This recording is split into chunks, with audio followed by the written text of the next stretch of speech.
James Ernest of the Grueling Truth here with head coach of the Ohio Machine, Baird Davis. So tell us, what originally got you into lacrosse?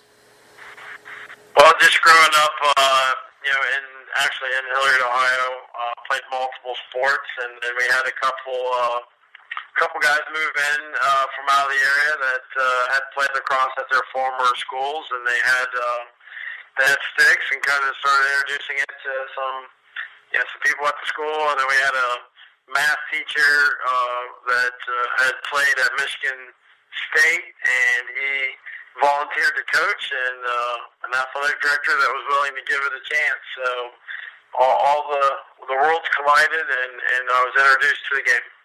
When you played, were you more of an offensive or defensive player? Oh, no, I was purely defense. There was no offense in this guy's stick. That's for sure. Did you use the regular size, or do you use one of the longer ones? I played close defense, and then played with with the long poles that are 6 foot in length. So that's what I played with. How did you originally get started with the machine?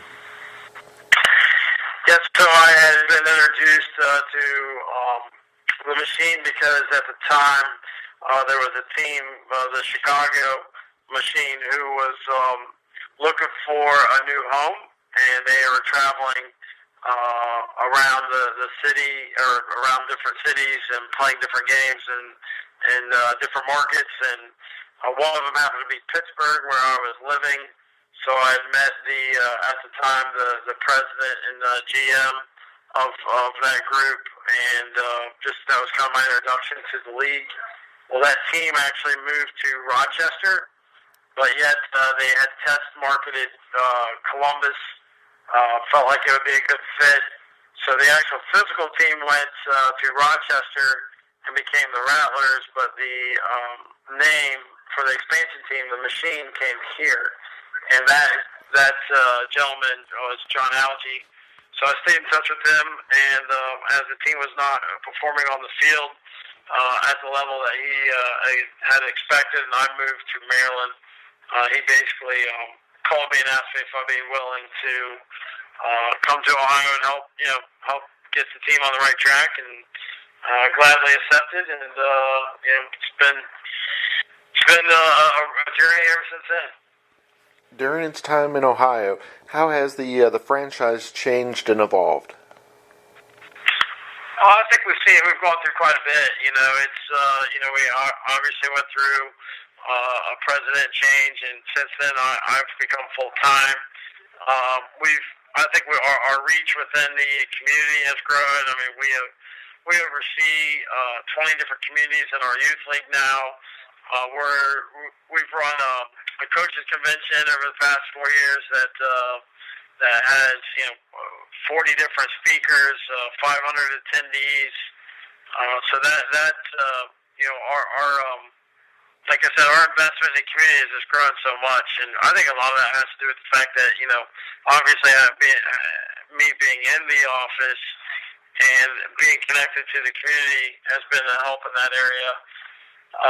But we've moved locations. We played several years at Selby Field at Ohio Wesleyan, which was great. We had a 1-year stint at Ohio Dominican before we were offered this incredible opportunity to call Fortress Obet's home.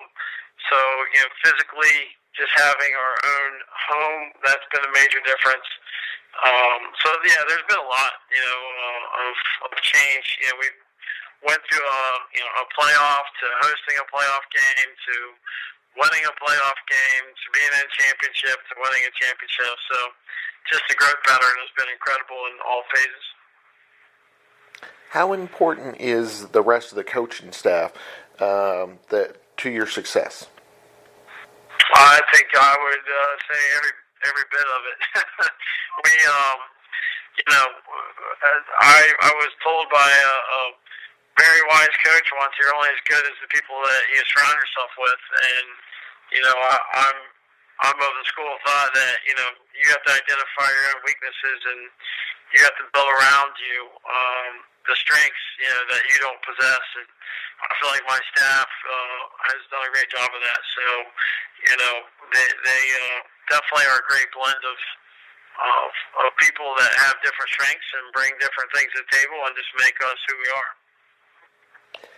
Were you more proud of the 2014 turnaround or the recent title runs?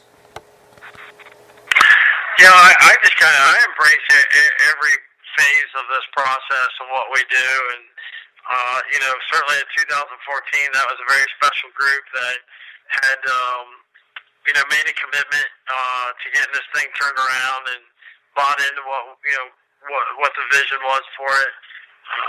The guys that were a part of that and were a part of last year, I'm sure, it was very special. Both of them were pretty special for them, but, each group is uniquely different. Each season's, got its own goals and what we're trying to accomplish. And I think, for me to say one was better than the other would be difficult, for me to really answer because both of them have a different, place, and at least in my heart, as far as those groups and what they accomplished. In 2016, losing by just that one goal against the Outlaws, was 2017 more about revenge or redemption? Yeah, I don't know. I don't really. I try not to get caught up in that. I'm sure the players, they have a little bit shorter clock as far as like how long they can actually physically be out there. So, I think they view things maybe a little bit differently than I do. Me personally, I feel like I'm on. I'm just trying to get better every day I come in the office, and I don't really look back too much. Like I don't need a loss in championships to fuel, my fire per se. I mean, I feel like I like to get up and try to see what we can accomplish that we've never accomplished each day. So. Are the MLL rules different enough from the NCAA rules? Yeah, so, we have a shot clock, which, I think at some point in the near future, the collegiate game will implement the shot clock. I think it will look a little bit different than what we do. We also have a 2-point arc, which kind of goes hand in hand with the shot clock. I think those are the two major differences that people will see in our game. We do have a limited roster size. We only dress 19 guys, where in a collegiate game you can see, I think on average you can see 20 plus players, rotate in and out on some rosters. I think, the ball is different. We use an orange ball, which they call a grippy ball. It's got like dimples on it, much, similar to like what a golf ball might look like. Whereas the collegiate lacrosse has a white smooth ball. I think that is a difference physically when they're playing. I don't think it's much of a major difference for a spectator, but those are the major rule changes. Do you feel the orange ball does help the fans to be able to see it better and to keep track of the action? Yeah, I don't know. I know when I watch a game, I prefer the orange ball. I think tennis has probably done the most extensive studies, and they, obviously have found that a lime, yellow, green ball is better for TV. But I think we've test marketed that color actually one of our games in the past. But I personally, I like the orange grippy ball myself. I'm sure our players would say they prefer it. How do you feel the shot clock has changed your strategy when it comes to lacrosse? Well, you definitely know what your minimum possessions will probably be. I think a collegiate game is kind of hard to guess how many possessions you'll end up with in a game, where I think with a shot clock, you're going to get, for us, it's mainly we're guaranteed at least 7 possessions, the way that it works out in a quarter. So I think that's a little bit different in strategy. I think defensively, how long you have to play hard. And it's tough in the collegiate game. You could be on a possession for a minute and a half, 2 minutes, and that's a long go. Whereas defensively, you've got to strap it up, go hard for about 45, 50 seconds. Pending a reset. So mentally, I think you could train to that a little bit differently too. Does allowing the diving shot make the game more exciting? Yeah, that's another good point. We do have the dive versus collegiate game. I think at times, I think player safety is always a thought and concern when it comes to that. It's not something guys really practice either. Some guys are just naturally good at it. They feel, like they can take that risk. I think some of our, probably some of the goals that are scored are ESPN, highlight, goals when guys do it and it they score and it looks good. I think it's fun for the spectators too. I think our defensemen, if they said you had to take it out, I don't think they would mind. How'd the white and blue game go the other day, or blue and white? Yeah, it went well. We're trying to do two things in this scrimmages. We're trying to accomplish. We want to see if guys can fit in with this group, and we're also trying to play into shape. That's a key thing too. So I feel like we accomplished both. So it was a win for us. So obviously everyone's excited about Sunday, the 29th, the championship celebration, and the opening game of the season against the Lizards. What should we expect to see? Well, those games are always very physical, highly competitive games, and not a ton of love between the two organizations. They're very skilled, a ton of talent. They're really good on both ends. Primarily, their offensive end is pretty star-studded. They have an all-road goalie. He doesn't give up a whole lot of great looks. So we're going to have to work for everything. We finished the season with them last year in a very physical game in the regular season. So I don't anticipate it will be anything less. So should be a good game. Where's the best place for fans to get tickets for that game? Well, they could call in, or they can go through our website. So they can get them. They can print them off at home, which is nice and convenient. They don't have to worry about going to will call or standing in any lines if they do that. I know a lot of times with teams they'll have like a white out or a blue out or whatever. What merchandise should they wear to the game on the 29th?